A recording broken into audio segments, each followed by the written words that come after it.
I thought that to be a strong, effective, successful leader, that I had to know everything. And I truly did. And I put that pressure on me to the point that, I would have to take a Tums every now and then, or a Prilosec every now and then. I gave myself, self-induced stress because I obsessed over needing to know everything. I thought that I needed to know everything. I thought that if I didn't know everything, then that was weak.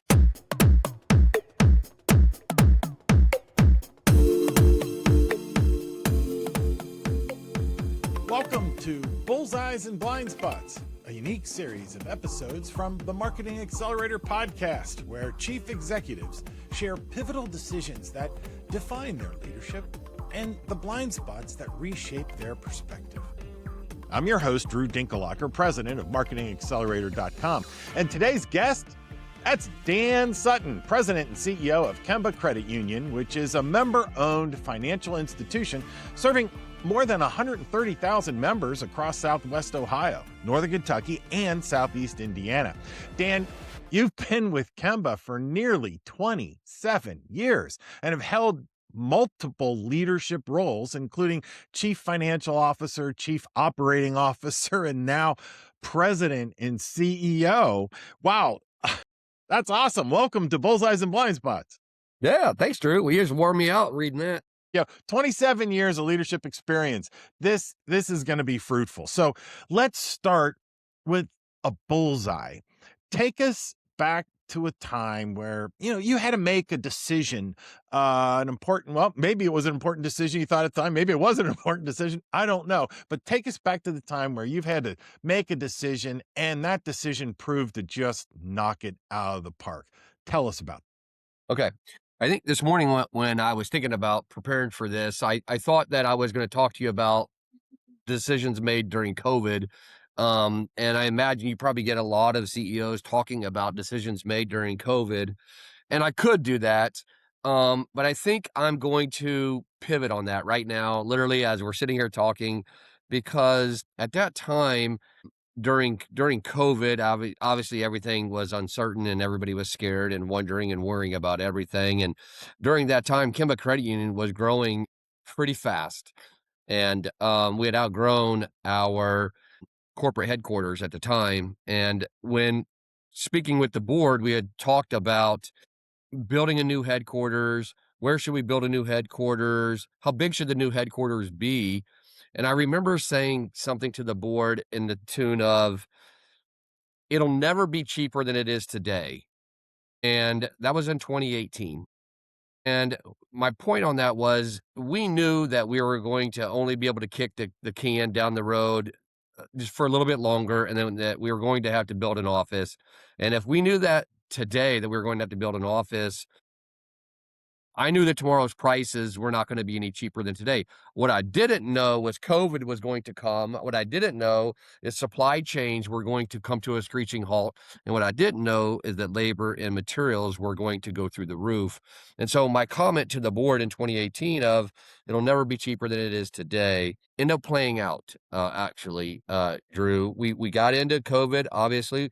We started building a headquarters. During that time, everything did come to a halt when it comes to supply chain.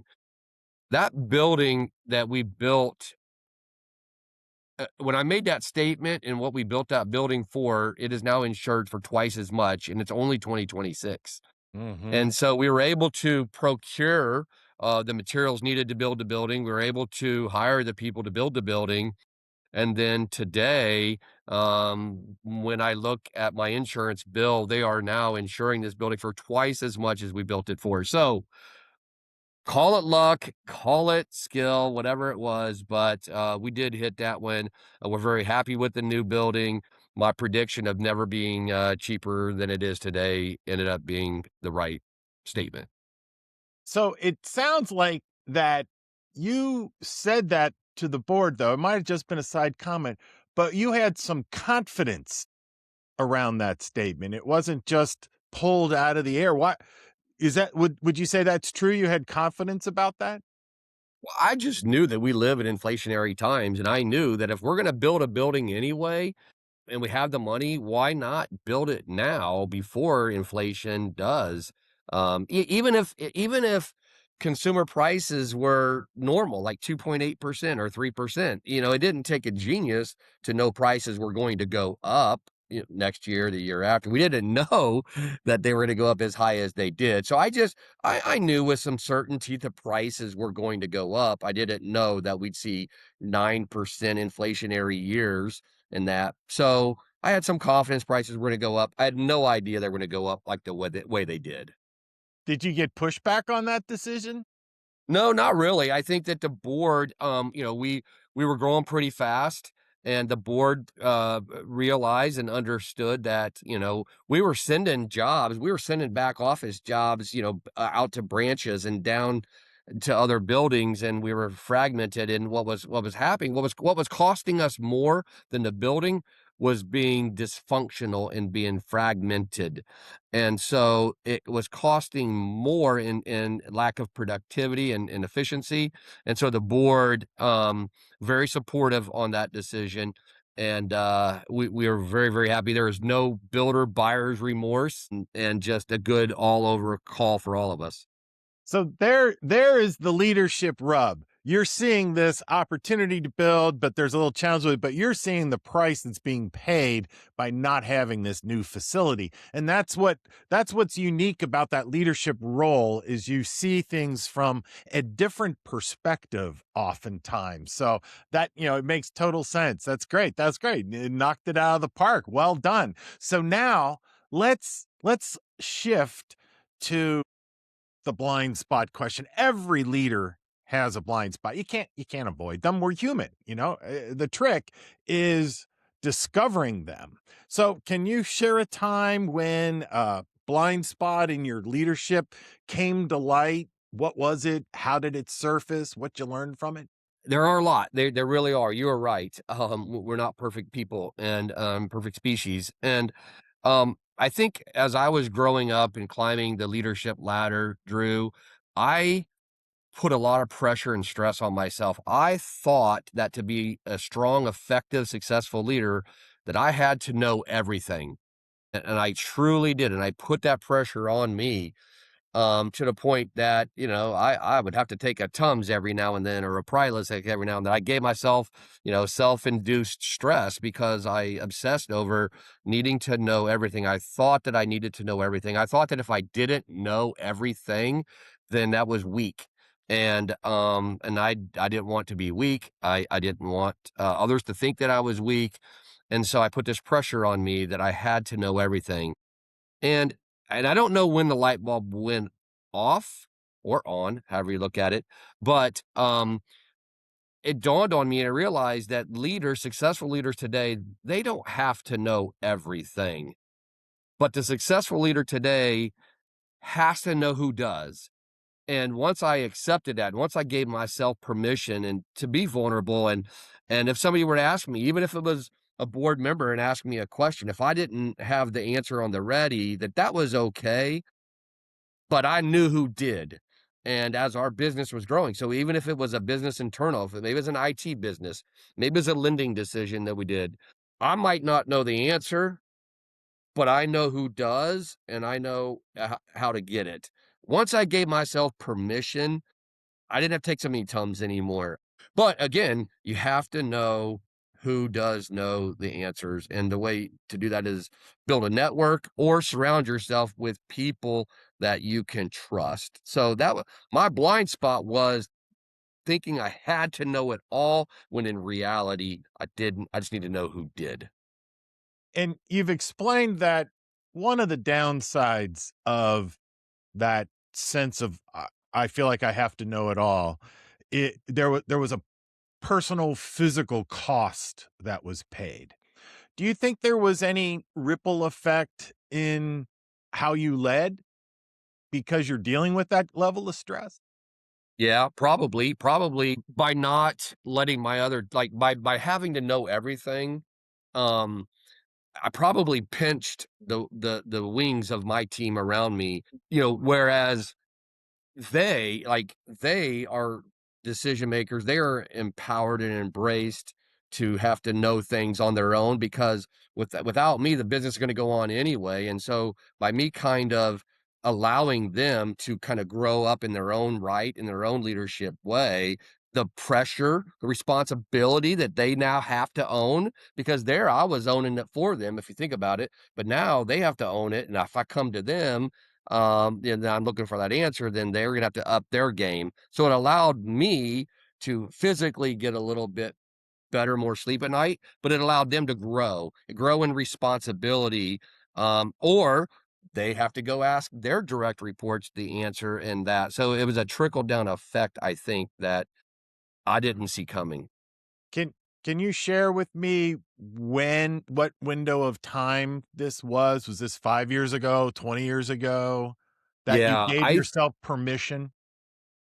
I think it was, I think it was in 2017. So somewhere between 2017 and 2018, that I and it wasn't an emergency room visit that said, "You better Mhm. do this or else," but it was just maybe I truly didn't know the answer to something, and I went and asked. Maybe it was the CFO at the time, and I realized, "Oh, that worked," and no one looked at me differently, nobody judged me. I don't know, I don't really have that moment, but I would imagine it was something like that, but I do know that it was probably somewhere around 2017 or 2018, and here we are now 2026, so it's been a while now. I think everybody that goes in the business that, the old buck stops here, I need to know everything kind of mentality. And I get that in some ways the bucks does stop with you, but that doesn't mean you have to know everything. And I don't even remember the circumstances, but it was a one-on-one conversation with a person and they had asked a question and I was pausing and then sort of talking, but not really saying anything. And she says to me, "It's okay to say you don't know." And you know what? That was a freeing moment. I appreciate her saying that to me. And that to me was my little light bulb moment. Hey, it's okay to not know. It's Yep, okay to admit that. It's not a problem. yep, But as you said, you got to be able to go back and get the answers and know who the people are. So thanks for sharing that blind spot. Those are kind of tough to share. So I appreciate that, yeah, Dan.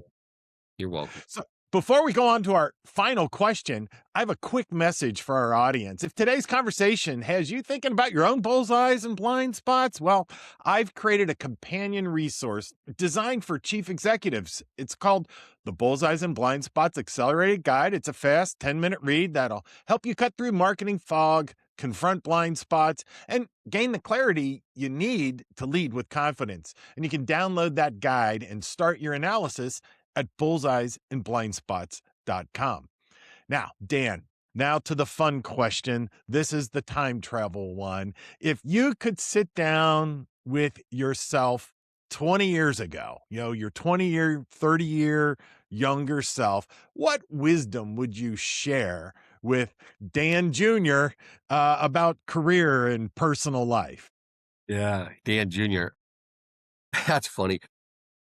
Well, I did prepare for this today, okay? And I thought Thank about you. that, and I appreciate you allowing me to kinda do that and time travel with my own self, and I started to write down some bullet points, and I'll read you a couple of bullet points, but I wanted to, if it's okay, I wanted to just I actually did write a letter to my younger self, and so the Great. bullet points that I put together were as I was sitting there thinking about, man, a leadership hack, because we're talking about a leadership hack, and, that people matter more than strategy. Time is your scarcest asset. Clarity beats complexity. Culture is built in the small moments. Don't wait for certainty. Protect your reputation. Take care of your health. We already talked about that. Right. And so as I was writing these bullet points down on scrap paper, and I thought, well, this is fun. Why don't I just write myself a short, I promise it won't be long, a short little letter to myself. So if you're all right with it, I will read Absolutely. you to answer your question at a letter to myself. It's titled Dear Younger Me, you think success will come from working harder than everyone else. Hard work matters, but it isn't the whole story. What will matter most is the people you surround yourself with. The right team will turn ordinary ideas into extraordinary results. You will learn that leadership is less about having all the answers and more about having the courage to make decisions when the path isn't clear. Move forward anyway. Adjust when needed. Progress always beats perfection. There will be moments when things go wrong, deals fall apart, plans fail, and people will disappoint you. Don't let those moments harden you. Let them teach you. Every setback will sharpen your judgment if you allow it. Protect your reputation at all cost. Money comes and goes, but trust, once lost, is nearly impossible to rebuild.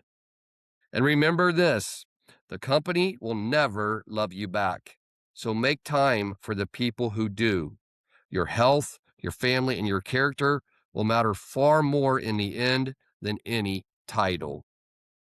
Lead with integrity, stay curious, build something that outlasts you, work hard so you can play harder. Signed, your older self. So That's that's super. And you even quoted my mom. I You did. said, you work hard, so go out and have fun. Go play hard. She would say that. But True. that's some wonderful insights in there, Dan. I mean, that's dense. We could go walk into each one of those and talk about it. But here's what I want to ask you. I'm going to catch you off guard. What what would you think younger Dan would think about where Dan is today in life, career, personal, whatever? Yeah, I think younger Dan always thought that older Dan would be in some kind of leadership role. I think that just based on sports, because I've played sports my whole life, I was blessed to be the captain of most of my teams.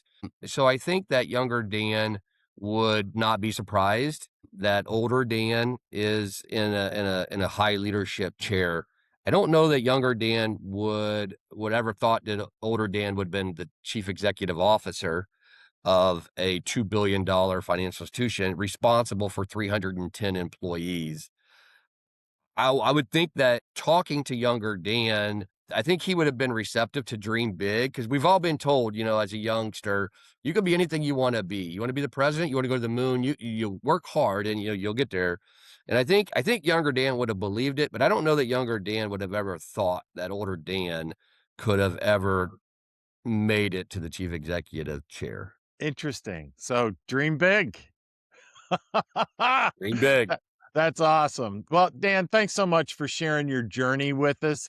The bullseyes that gave you confidence, the blind spots that shape your growth. Your candor and insights remind us that leadership isn't about perfection. It's about learning, adapting, staying true to what matters most. It was awesome. So thanks for being on the episode today. You're welcome. Thank you for having me. It was fun. Absolutely. Subscribe to our podcast today and find out where your bullseyes and blind spots are with the resources at bullseyesandblindspots.com. I'm Drew Dinkelacker, president of Marketing Accelerator.